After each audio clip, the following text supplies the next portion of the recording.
del Colegio de Abogados del Uruguay, había una oposición importante a la futura vigencia del código. Oposición importante, reitero.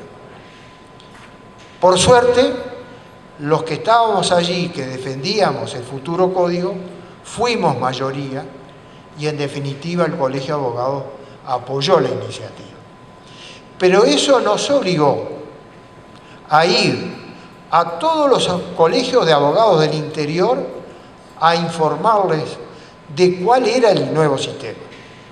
Tanto es así que en el Paraninfo de la universidad hicimos lo que en aquel momento era una novedad.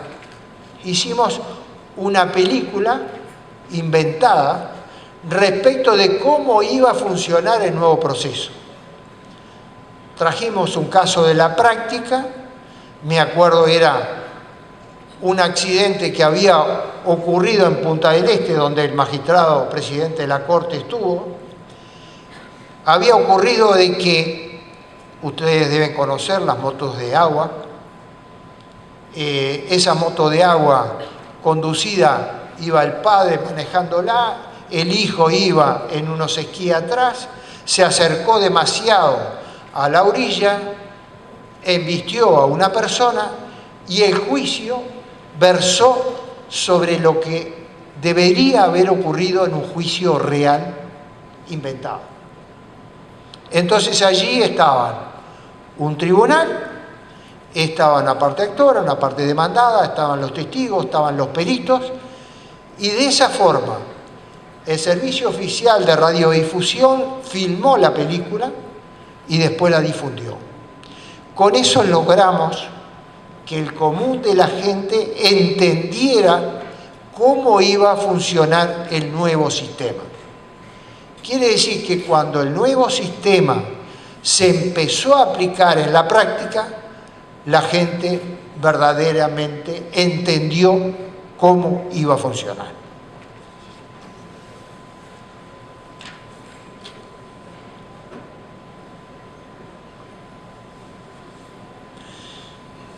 La reforma procesal, el análisis de la realidad. Es decir, no podemos partir para realizar una reforma en serio sin un análisis profundo de la realidad. Es decir, ver la realidad a la cual le vamos a aplicar la norma jurídica. Y esa tarea lleva su tiempo. La facultad en ese sentido tuvo un papel preponderante para saber un poco dónde estaban las fallas del sistema. No piensen que un sistema, el nuestro está vigente desde el 89, casualmente le manifestaba al magistrado Cruzeta ayer, que en el momento actual, el 14 de agosto, es decir, 14 del mes que viene, va a entrar en vigencia unas modificaciones que hubo que realizarle al Código General de Proceso. ¿Y por qué hubo que realizarle esas modificaciones?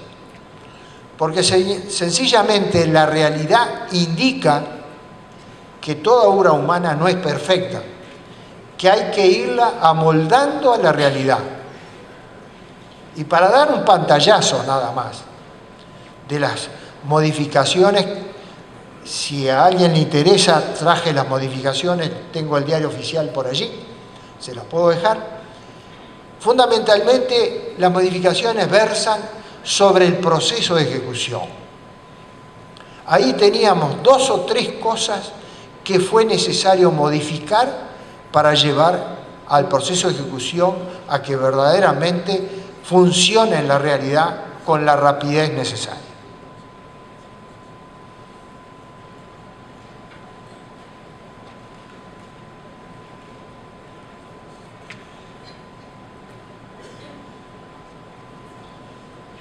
Vamos a hablar ahora del criterio reformista que se utilizó en nuestro país.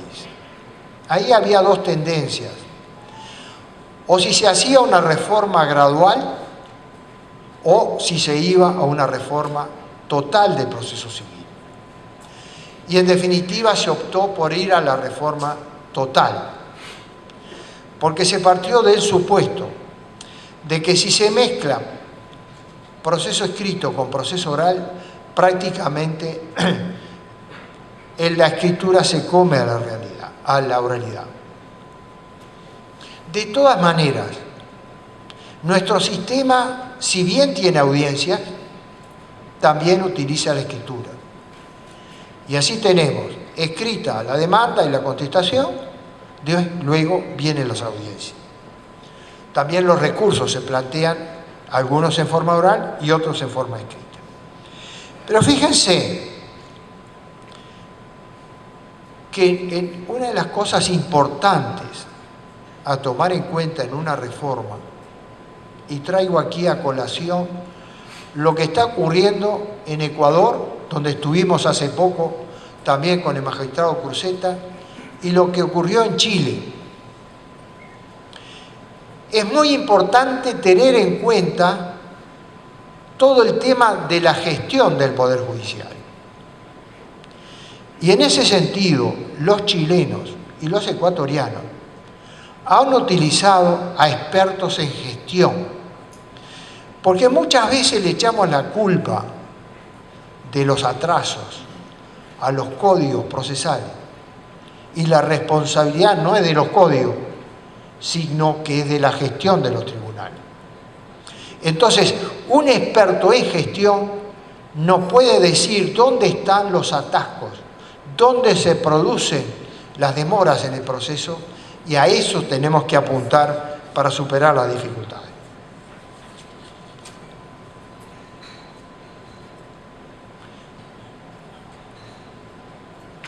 Los aspectos fundamentales del Código General de Proceso, el sentido general de la reforma. ¿Qué se procuró? Se procuró la adecuación del código a la época.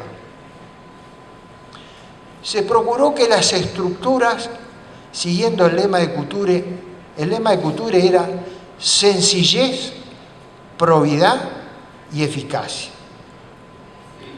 En cuanto a la sencillez, se procuró que hubiera menos estructuras procesales, menos procedimientos, de manera tal que, buscando cuáles eran los fundamentales, se redujeran prácticamente a 4. Y así tenemos proceso ordinario con 2 audiencias, proceso extraordinario con 1 sola audiencia, y tenemos sobre todo el proceso monitorio. El proceso monitorio que a nosotros nos ha dado un resultado excepcional. Nosotros lo teníamos desde 1878, luego se fue agregando esa estructura en 1927 a los arrendamientos, en 1965 al proceso ejecutivo y en 1989 prácticamente el proceso monitorio se utiliza en cantidad de situaciones, para diversas pretensiones. Y fíjense lo que está ocurriendo en España. En España, con el informe que hace poco me envió Joan Picó, prácticamente, fíjense, la ley española es del año 2000, del año 2000. Al principio le pusieron determinado tope para utilizar el proceso monitorio. En el momento actual ya no tiene tope. En España el 63,5% de los asuntos se resuelven por el proceso monitorio. 63,5% se resuelven por el proceso monitorio.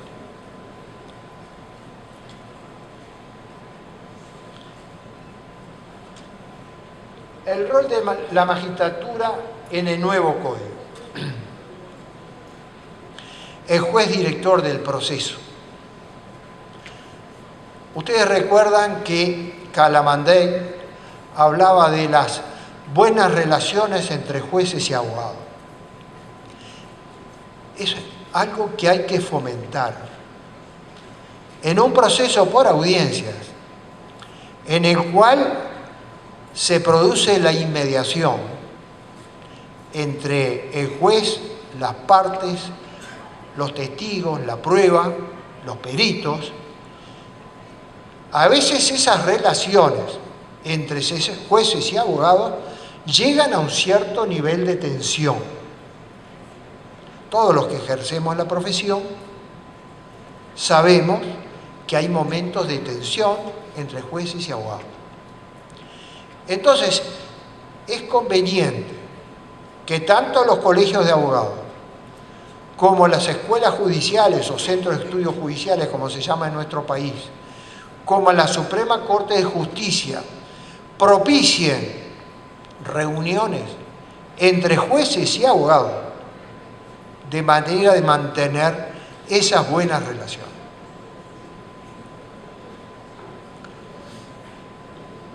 Ahora bien, otro factor importante es la selección de los magistrados. ¿Cómo hacemos la selección? En nuestro país, les digo cómo funciona.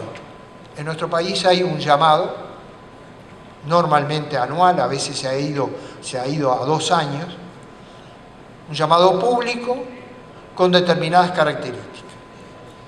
Es decir, determinadas exigencias, obviamente, tienen que ser abogados, determinadas exigencias en cuanto a edad y determinadas exigencias en cuanto a escolaridad.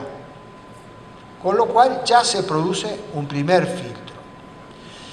De ese primer filtro, luego tienen que dar una prueba para saber quiénes son los mejores.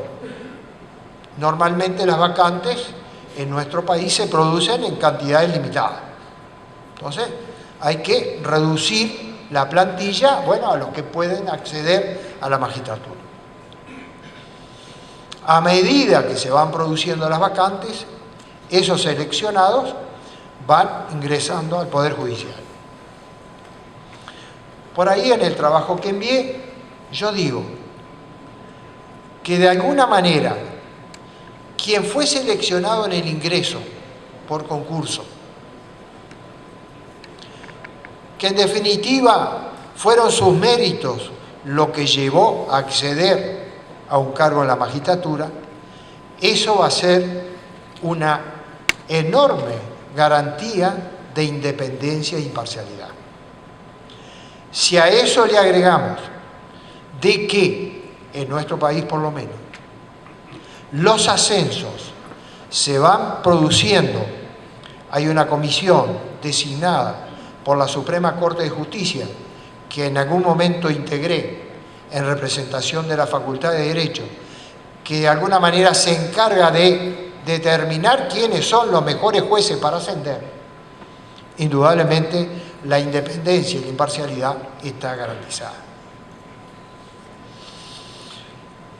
Luego hablamos de la adecuada infraestructura.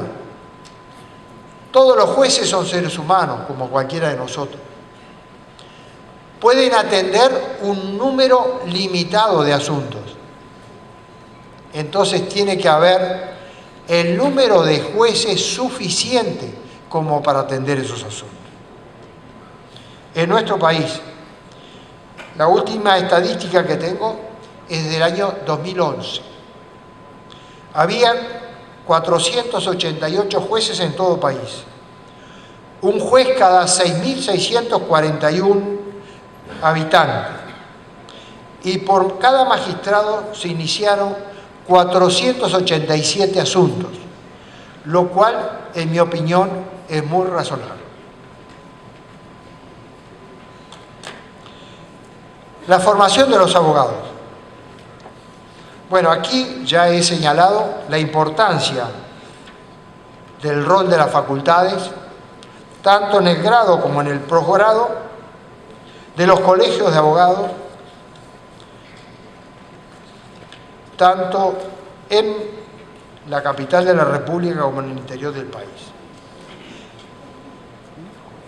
Y por último, voy a señalar los logros que hemos alcanzado. la inmediación en el proceso. Es decir, yo creo que el éxito está en gran medida vinculado con este tema. La relación directa del juez con las partes y con la prueba en gran medida determina la mejor justicia. También hemos logrado como consecuencia la aceleración del proceso y la efectividad de las decisiones judiciales, que ahora con esta reforma creo que se va a acentuar. El mejoramiento de la justicia sin desmedro de la calidad de las decisiones.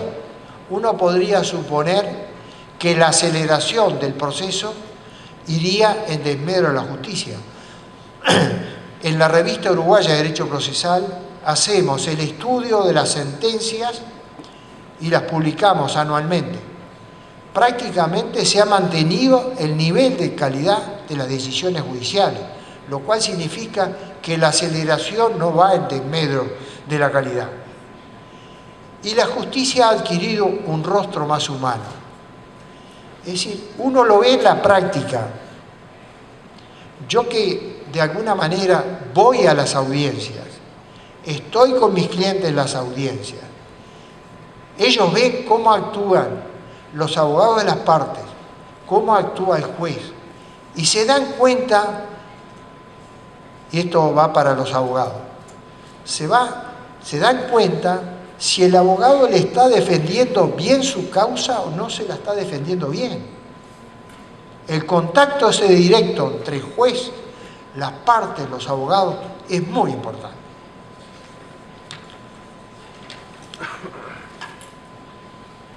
Y para culminar, evitar las tentaciones del legislador. En este sentido tenemos que tener presente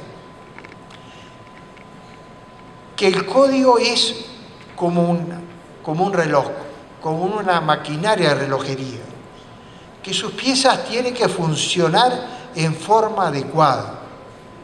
Entonces no se puede dar el manejo de ese instrumento a alguien que no tenga la preparación suficiente para ello. Entonces, cuando vayan a reformar un sistema legislativo, que lo haga aquel que esté capacitado para ello. Bueno, yo me despido agradeciéndoles la atención y pidiéndoles que si en algún momento ustedes quieren tener una relación directa conmigo, yo quedo a vuestra disposición. Muchas gracias.